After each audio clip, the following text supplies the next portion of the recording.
Ya, kata Ibnu Qudamah rahimahullah, faslun. Fasal. Baik, di dalam pasal ini kita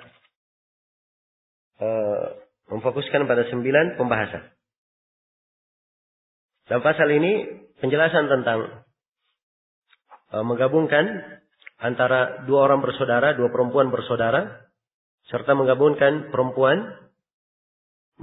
antara menikahi perempuan dan menikahi bibinya, apakah bibi dari pihak ayah atau bibi dari pihak ibu. Yang pertama, keharaman. Ibnu Qudamah jelaskan keharaman untuk menikahi 2 perempuan yang bersaudara, serta menikahi seorang perempuan dan bibinya. Kata Ibnu Qudamah rahimahullah, wa yahrumul jam'u bainal ukhtaini. Diharamkan untuk menjamak. Ya. Jadi yang diharamkan apa ya? Menggabungkannya. Ingat, pengharaman apa? Penggabungan. Artinya kalau sendiri-sendiri dinikahi, boleh atau tidak? Boleh. Jadi haramkan menggabungkan bainal ukhtaini, antara 2 orang perempuan yang bersaudara. Ya, dan ini ketentuannya jelas ya di dalam ayat. Wa antajma'u bainal ukhtaini illa ma qad salaf. Ya, dan kalian mengumpulkan 2 orang bersaudara, kecuali apa yang telah lalu. Nah, kemudian kata beliau, wa bainal mar'ati wa ammatiha wa khalatiha. Juga tidak boleh menggabungkan menikahi perempuan, dia nikahi juga siapa? Ammahnya, bibi dari pihak ayah. Atau dia nikahi perempuan, dia nikahi juga apa? Khalanya, bibi dari pihak siapa? Pihak ibu. Ini tidak diperbolehkan. Nah, untuk penggabungan antara perempuan dengan bibinya ini berdasarkan liqauli Rasulullah sallallahu alaihi wasallam, berdasarkan sabda Rasulullah sallallahu alaihi wasallam, la yujma'u bainal mar'ati wa ammatiha wa la bainaha wa khalatiha. Tidak boleh menggabungkan dalam menikahi perempuan dengan bibinya dari pihak ayah, atau menikahi perempuan itu dengan bibinya dari pihak siapa? Dari pihak ibu. Ya, dan ini dalam hadits Abu Hurairah riwayat Bukhari dan Muslim. Ya. Dan ini tentunya dari masalah yang tidak ada silang pendapat di kalangan ulama. Kemudian setelah menjelaskan ini, kaidah ini, Ibnu Qudamah rahimahullahu taala menerangkan tentang kebolehan menikahi 4 perempuan bagi laki-laki bebas. Kata beliau, wa yajuzu lil hurri ay yajma'a baina aktsar min arba'i niswah. Boleh bagi laki-laki bebas untuk mengumpulkan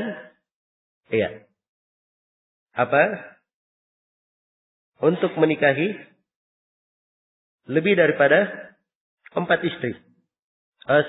Di sini la yajuz ya. Baik, saya ulangi. Wala yajuzu lil hurri ay yajma'a baina aktsar min arba'ati niswa. Tidak boleh ya seorang yang bebas menggabungkan lebih dari 4 istri. Jadi paling fullnya berapa? 4 saja.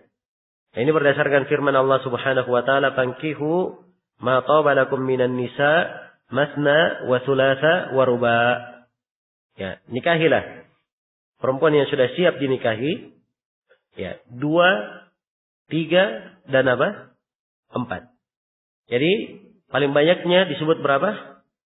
Disebut 4. Nah, baik. Dan ini dari hal yang tidak ada silang pendapat di kalangan ulama.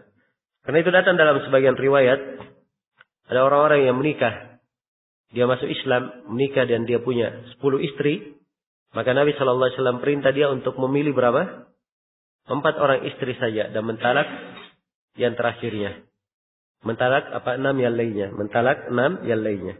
Dan ini hukum tidak ada silang pendapat di kalangan ulama. Kemudian setelah menjelaskan tentang laki-laki bebas, kalau budak berapa orang dia boleh nikahi? Terangkan oleh Ibnu Qudamah 2 juga. Dia boleh menikahi 2. Kata Ibnu Qudamah, wala yajuzu lil abdi ay yajma'a bainal ithnataini. Ya, tidak boleh seorang perempuan tidak boleh seorang budak dia mengumpulkan lebih daripada 2 istri. Lebih daripada 2 apa? 2 istri. Nah, baik. Ini jelas ya. Dan ini berdasarkan hadits Umar, apa yang telah syah dari Umar radhiyallahu taala anhu, beliau berkata, yankihul abdu imra'ataini wa yutalliqu tatliqataini wa ta'taddu al-amatu haidataini. Ya, seorang budak hanya menikahi apa? 2 orang istri dan mentalak 2 kali talak saja dan melakukan masa iddahnya berapa? 2 kali masa iddah. Nah, baik. Dan di sini tampak ya bahwa beda antara yang bebas dan apa? Budak. Karena itu para ulama sebutkan bahwa budak itu adalah 1/2 dari orang bebas dalam beberapa permasalahan. Jadi budak 1/2 dari orang bebas dalam apa? Dalam beberapa permasalahan. Yang pertama di sini, di dalam masalah nikah. Dalam masalah nikah dia hanya boleh nikah berapa? 2.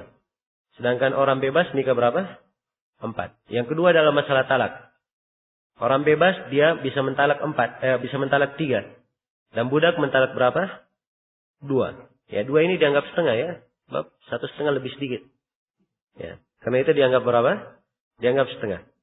Demikian pula masalah yang ketiga di dalam masalah masa iddah. Ya. Masa iddah.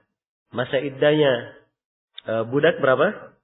2 budak perempuan ya, sedangkan perempuan yang bebas masa iddahnya berapa? 3. Baik. Ini yang keberapa sudah? Ketiga. Yang keempat, masalah keempat akan datang nanti pembahasan hudud. Bahwa budak yang berzina, hukum cambuknya itu setengah dari hukum siapa? Hukum orang yang bebas. Ini 4. Satu lagi.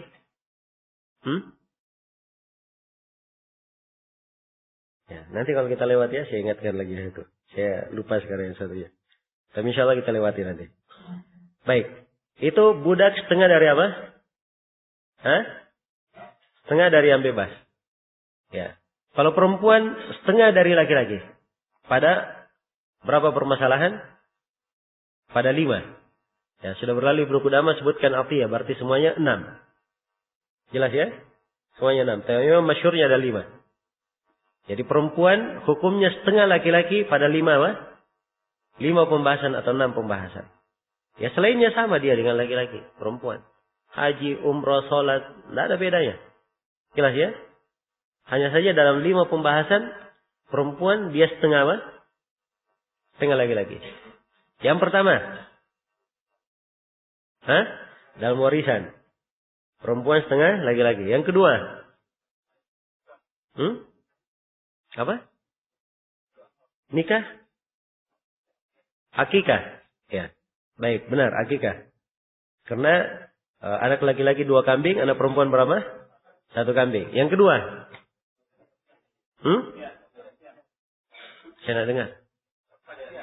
Persaksian. Ya, persaksian seorang perempuan itu dihitung 2 persaksian apa? Persaksian 1 laki-laki dihitung 2 persaksian perempuan. Baik, 2, 3. Yang keempat.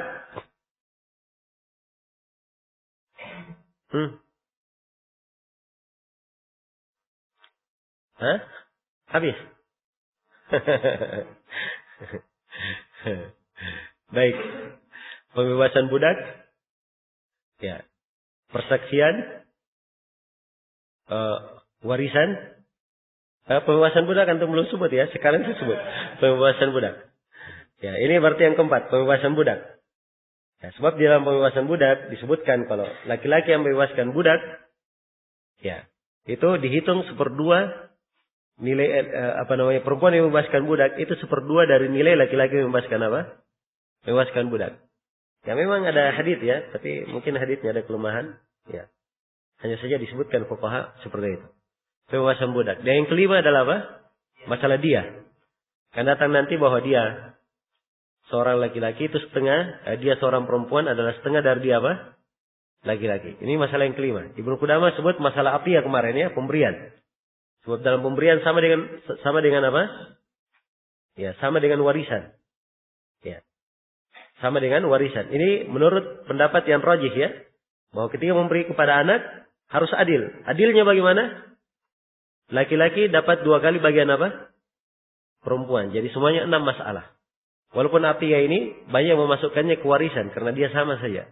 di hukum warisan. Jadi ini 5 semuanya. Ya, kalau antum mau mudah mengingat 5 ini, ada 2 bait syair disebutkan oleh Syekh kita, Syekh Abdul Aziz bin Aqil rahimahullahu taala. Kata beliau, ta'ti 'ala nisfi fi khamsi masailiha. Ma'lumatin lidawil albabi wal hidaqi. Itkun syahadatun mirathun aqiqatuha thumma diyatu fakhud khamsan 'ala nasaki. Ya mudah ya mengingatnya. Nah, kalau antum hafal bait syairnya akan ingat 5 masalah tersebut. Ya. Jadi kata beliau ta'ti 'alan nis fi khamsi masailiha. Ya, perempuan itu ya setengah dari laki-laki pada 5 permasalahan. Ma'lumatin lidawil albabi wal hidaqi. Dimaklumi bagi orang yang memiliki hati dan memiliki kecerdasan. Maksudnya ini dimaklumi di kalangan ahli fikih. Apa itu? Itkun syahadatun miratun aqiqatuha. Itkun pembebasan budak, syahadah apa? Persaksian, miratun warisan, aqiqatuha dalam akikah. Tsumma diyatu, kemudian diat. Masalah dia ya. Tsumma diyatu fakhud khamsan 'ala nasaki. Ambillah itu 5 secara bersusun. Baik. Demikian ya. 5 apa perempuan atau 5 masalah perempuan setengah apa? Setengah laki-laki. Ya. Kemudian Ibnu Qudamah berkata dalam kelanjutan pembahasan.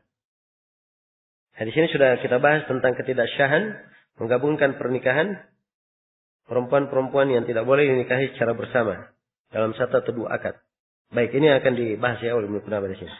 Kata beliau, fa in jama'a baina man la yajuzul jam'u bainahuma kal ukhta.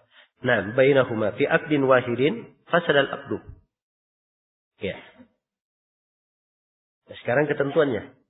Sudah kita tahu ya, mau menikahi 2 perempuan bersaudara, menggabungkan keduanya ini nikahnya tidak syah. Kan begitu? Sekarang kita lihat bentuknya bagaimana. Kata Ibnu Qudamah, kalau dia menggabungkan ya 2 perempuan yang tidak boleh dia nikahi, misalnya dia gabungkan 2 orang perempuan bersaudara, ya. Atau dia gabungkan perempuan dengan bibinya. Dia gabungkan dalam 1 akad nikah. Misalnya si wali berkata, saya nikahkan kamu dengan putriku fulana dan putriku fulana. Ya. Kalau dia gabungkan begini sekaligus 2, maka ini fasadal aqdu, akadnya fasid, rusak. Jelas ya? Nah ini diharamkan. Nah, ini tidak ada silang pendapat di kalangan ulama. Tapi ya, kalau dia bentuknya 2 akad, kata Ibnu Qudamah, wa in kana fi aqdaini lam yasihha tsani minhuma. Kalau 2 akad, yang keduanya yang tidak syah. Yang pertama apa? Pertama syah. Ya, di hari Senin ya, dinikahkan dengan putrinya yang pertama. Di hari Selasa dinikahkan dengan putrinya apa? Yang kedua. Maka nikah yang di hari Selasa yang kedua, ini yang tidak syah. Adapun di pertama sudah apa? Sudah syah. Sebab dia pada saat akad tidak ada yang membatalkannya. Tidak ada yang membatalkannya. Jadi begitu ya cara menghitungnya. Baik. Kemudian Ibnu Qudamah membahas bila memeluk Islam seorang kafir yang beristrikan 2 perempuan yang bersaudara. Nah, jadi misalnya ada orang kafir, dia masuk Islam. Sedangkan dia memiliki 2 orang perempuan, 2 orang istri ya dari perempuan yang bersaudara. Dua-duanya perempuan bersaudara. Apa yang dia lakukan? Ibnu Qudamah terangkan, "Lau aslama kafirun wa tahtahu ukhtani ikhtara minhuma wahidatan." Iya. Andai kata seorang kafir itu masuk Islam, iya. Dan dia memiliki 2 orang istri yang bersaudara, maka dia pilih salah satu dari keduanya. Harus pilih salah satunya. Jelas ya? Dan ini berdasarkan perintah Nabi Shallallahu Alaihi Wasallam kepada Fairuz ad-Dailami ketika dia masuk Islam dan memiliki 2 istri bersaudara, maka Nabi perintah supaya dia mentalak salah satu dari keduanya. Nah, baik. Ini haditsnya ada perpinjangan ya di dalam masalah sanadnya, ada sedikit kelemahan. Ya, tapi di dalam hal ini para ulama yang menyebutkan bahwa ya konteks dari ayat adalah umum ya. Dan apa yang diperkecualikan illa antajma illa ma qad salaf, kecuali apa yang telah lalu. Ya, maksudnya di situ penafian di dalam dosa. Ya. Tidak dimaafkan apa yang telah lalu, tetapi di dalam masalah dia menikahi dua orang, ini harus dia pilih apa? Salah satunya. Harus dia pilih salah satunya. Baik. Jadi kalau dia masuk Islam, ya, asalnya pernikahan orang kafir itu sepanjang ya sudah dilakukan akad nikah ya oleh mereka, maka akad nikahnya begitu dia masuk Islam itu dianggap apa? Dianggap syah. Dianggap syah. Hanya saja begitu dia memiliki dua istri bersaudara, nah di sini yang tidak dianggap syah, dia harus memilih apa? Satu saja. Ya, setelah diceraikan satu, maka yang satunya tetap di atas nikahnya yang pertama. Ketika dia kafir, dan itu disyahkan di dalam apa? Di dalam Islam. Tidak perlu dia nikah ulang. Baik. Karena itu kalau misalnya ada yang masuk Islam, dia suami istri masuk Islam, maka tidak perlu keduanya menikah ulang. Kemudian kata beliau, wa in kanata umman wa bintan. Ya. Ini pembahasan yang ke-6. Jika masuk Islam dan ternyata kafir ini, dia beristri seorang perempuan, ya, dan ibu dari perempuan tersebut. Jadi dua ya, istrinya, ya, anak ibu sekaligus istrinya. Nah, dan ini biasa ya orang-orang kafir, tidak ada peraturan. Ya, mereka ingin menikahi siapa saja yang dia nikahi. Ya kemarin saya baca di mana itu, ya, ada orang punya anak sekian banyak begitu, puluhan anaknya. Ya, puluhan anaknya dari 3 orang istri bersaudara. 3 orang apa? Istri bersaudara. Ya, dan itu biasa di kalangan orang kafir. Sebab mereka tidak ada aturan dalam hal yang seperti ini. Nah, baik. Di sini dikatakan oleh Ibnu Qudamah, wa in kanata umman wa bintan. Kalau misalnya dia menikahi 2, dia masuk Islam dan punya 2 istri, istrinya anak ibu, ya. Walam yadkhul bil fasada nikahuha wahdaha. Ya, kalau dia punya 2 istri ya, anak ibu, tapi ibunya belum dia dukhul. Ya. Maka yang rusak nikahnya cuma siapa? Ibunya saja. Si anak tetap syah nikahnya. Yang batal nikahnya cuma si ibu. Ya, karena dia apa? Karena belum dukhul. Ya, kalau belum dukhul dan ada sebab yang mengharuskan dia diceraikan, maka diceraikan. Ya, jelas ya? Baik. Ini akan datang pembahasannya nanti. Akan ada bab khusus. Kemudian kata beliau, wa in kana qad dakhal fasada nikahuhuma wa harumata ala ta'bid. Ya. Kalau dia sudah masuk terhadap keduanya, maka nikah keduanya adalah fasid. Dua-duanya fasid. Wa hurrimata ya, ala ta'bid. Dan anak ibu ini, ya, anak dan ibunya dua-duanya menjadi apa? Menjadi haram untuknya selama-lamanya. Ya. Tidak dikatakan, oh, sudah kamu ceraikan ibumu. Anakmu yang kamu pegang. Atau dikatakan, kamu ceraikan apa? Anak yang dinikahi siapa? Ibu. So, kalau dia sudah dukhul terhadap dua-duanya, sudah dukhul terhadap istri, berarti istri yang satunya sudah merupakan apa? Anak istrinya, tidak boleh dia nikahi. Dan kalau dia sudah dukhul terhadap anak, berarti ibunya adalah apa? Ibunya istri. Boleh menikahi ibunya istri? Tidak boleh. Karena itu hanya ada satu pilihan. Pilihannya dia ceraikan dua-duanya selama-lamanya. Tidak boleh apa? Kembali lagi. Sebab sudah menjadi mahram untuk apa? Selama-lamanya. Jelas ya? Baik. Kemudian kata Ibnu Qudamah, dan ini pembahasan berikutnya. Apabila seorang kafir masuk Islam dan dia beristrikan lebih dari 4 perempuan. Kata beliau, wa in aslama wa tahtahu aktsaru min 4 niswatin amsaka minhunna 4 wa faraqa sa'irahunna sawa'un kana amsaka minhunna awwala. Ya. Kata beliau, sawa'un kana amsaka minhunna awwala man aqada 'alaiha aw akhirahunna. Kata Ibnu Qudamah rahimahullah, apabila seorang masuk Islam, dia masuk Islam dan dia memiliki lebih dari 4 istri, maka dia pegang 4 saja dari istri. Selebihnya dia ceraikan. Baik. Kalau misalnya seperti kejadian Gailan tadi yang saya sebutkan, dia masuk Islam dalam keadaan punya berapa istri? punya 10 istri. Ya. Jelas ya? Dia masuk Islam dalam keadaan punya 10 istri. Maka Nabi perintah dia menahan 4, menceraikan berapa? Menceraikan 6. Ya, sekarang yang mana yang yang mana yang ditahan, yang mana diceraikan? Jelas ya? Kata Ibnu Qudamah, sawa'un kana amsaka minhunna awwala man aqada 'alaiha aw akhirahunna. Tidak ada bedanya yang dia pegang 4 istri pertama misalnya atau 4 istri terakhir, sama saja. Semuanya boleh. Yang penting dia pilih. Ya. Dia pilih di sini. Kenapa dipilih? Karena Nabi memberikan ketentuan begitu untuk memilih. Ya. Kenapa tidak diundi? Karena ya di sini bukan hak para istri di sini, tapi ini haknya siapa? Haknya suami. Dia memilih. Baik, maka dia berhak untuk memilih 4.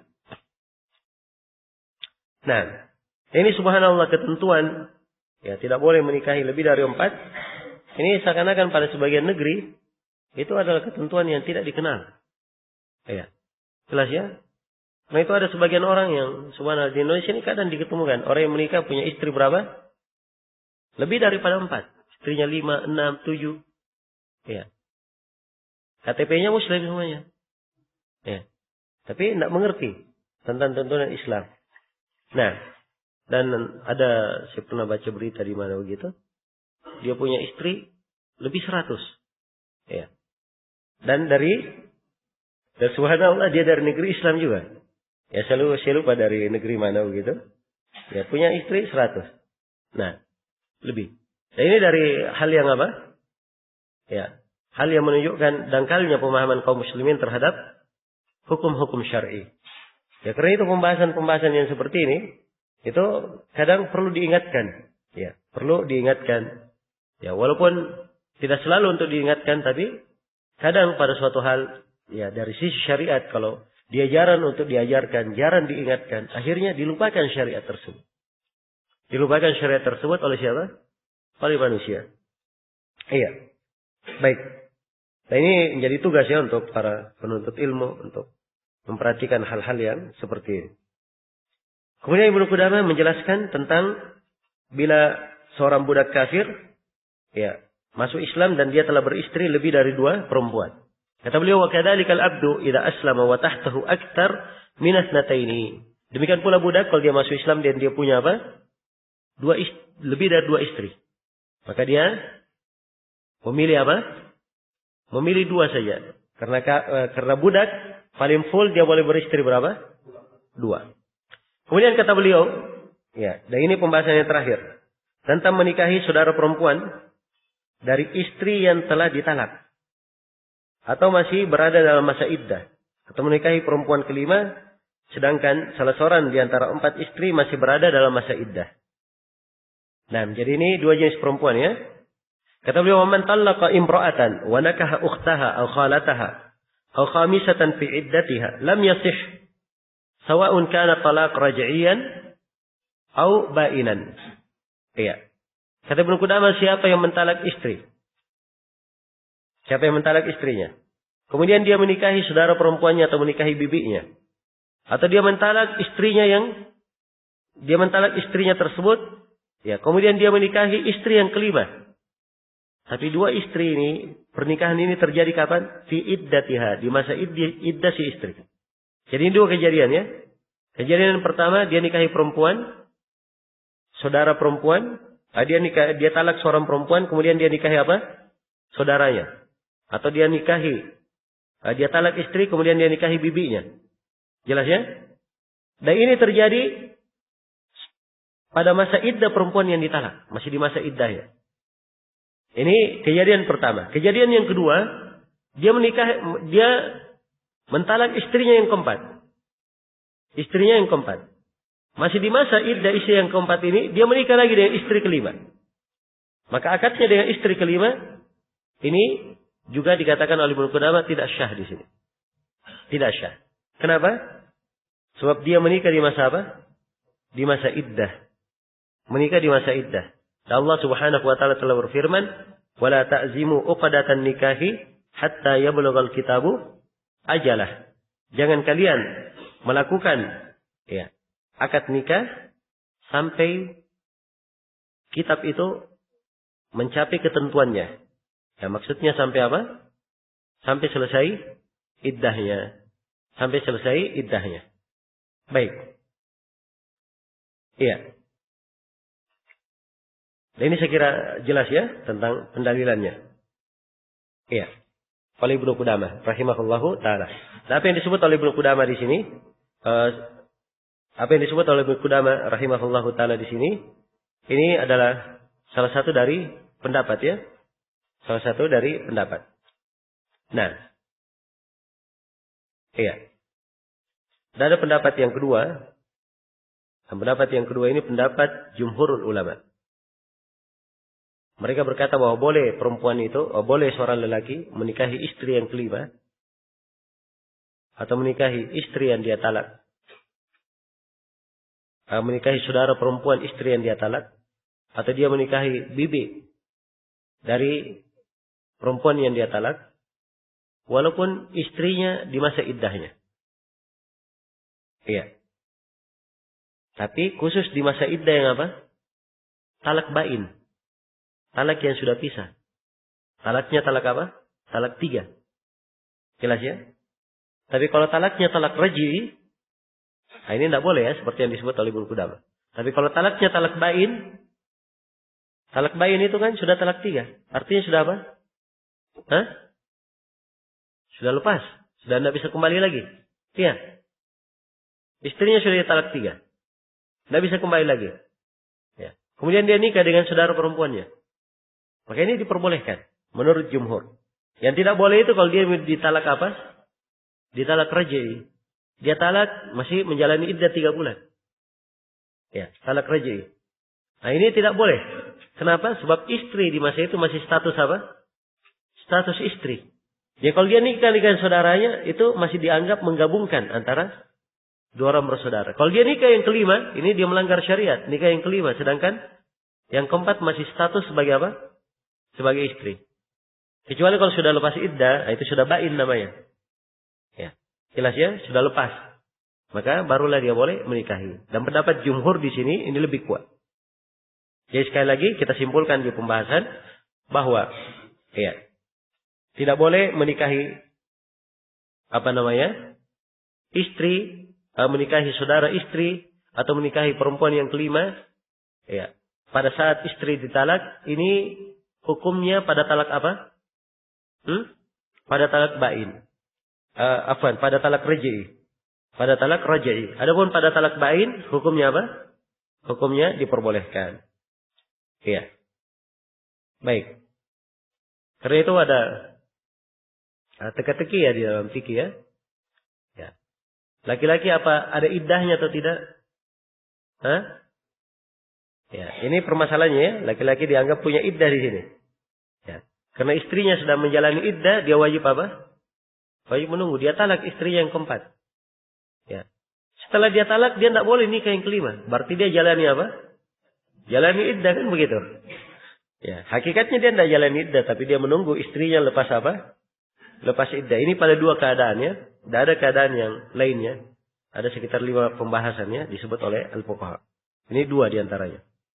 Baik, selesai sudah pembahasan ini. Kita pindah kepada pasal berikutnya.